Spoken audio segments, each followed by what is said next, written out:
Sometimes being first isn't always the best.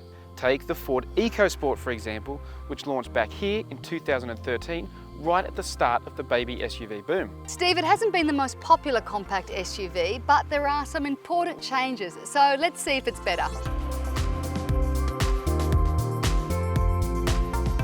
So Danny, they've actually made a fair few upgrades for this midlife update. So yeah, Steve, new seats, new interior, and of course the new Ford Sync 3, which is probably one of the most significant changes. That's right, Danny, but for me, the most important change is what's under the bonnet.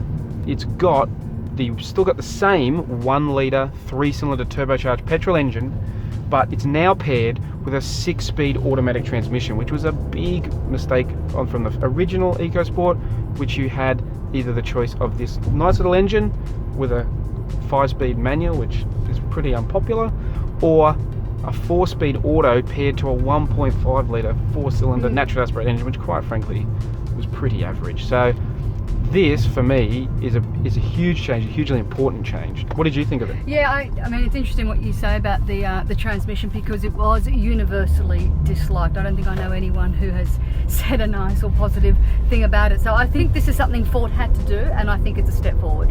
Yeah, I mean, it's actually, I think, solved one of the biggest problems with the EcoSport, which was it didn't really have a powertrain combination that you could recommend. You could say that's the one you should get, because let's face it, Australians just do not like manuals, present company included. Yeah. But it's got to be a good one. Yeah, but now, because I think it wasn't a bad car before, I think it's actually quite a nice little compact SUV. Full marks to Ford for actually recognising the problem and bringing in an actual, proper solution. So what do you think of ride quality now? I think it's still good. It's still a little sharp over some bumps, but overall, for a compact SUV, I actually think it's quite a nice one to drive. But that's my opinion. Why don't you get yours? I'll give you a turn. Alright, so Danny, you're now in the driver's seat. What do you think? Well, it is a good little engine, but I think the auto transmission does a good job. It's zippy, it's not extraordinary, but with this sort of car, you're not expecting extraordinary. It will get you around traffic fairly swiftly, and it's quite sprightly, and it steers reasonably well. So in terms of driving, I think Ford's done a good job. Yeah. But they have made some changes. So you mentioned the Sync 3, the look and the seats and everything that has been upgraded. So I think, personally, I think it's quite a good interior, good space. You happy with it?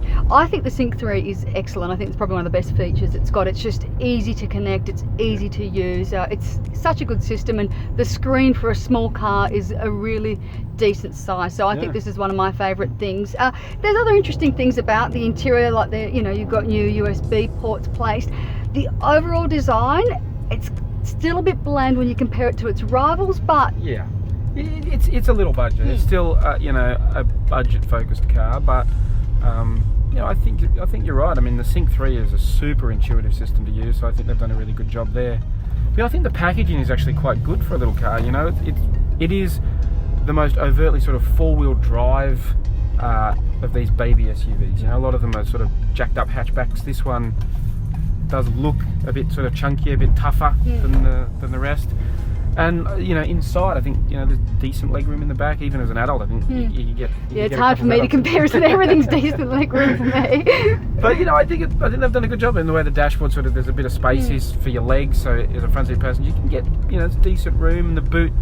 Like I say, it's not the biggest in the class by any stretch of the imagination, but you've got seats that'll fold flat. Yeah, which is new, which I think is a really good change, because with these small cars, any bit of space is going to be important. Yeah, exactly. So, again, I think they've done a good job. And design-wise, the exterior's changed as well. Yeah, I'm a bit divided about this look. Looking at it front on, it looks nice, but those wheels seem a bit too small, so it looks a bit disproportionate. And that rear-mounted spare wheel, I just don't like it. It really does stick out. Actually, that's another important thing we need to note.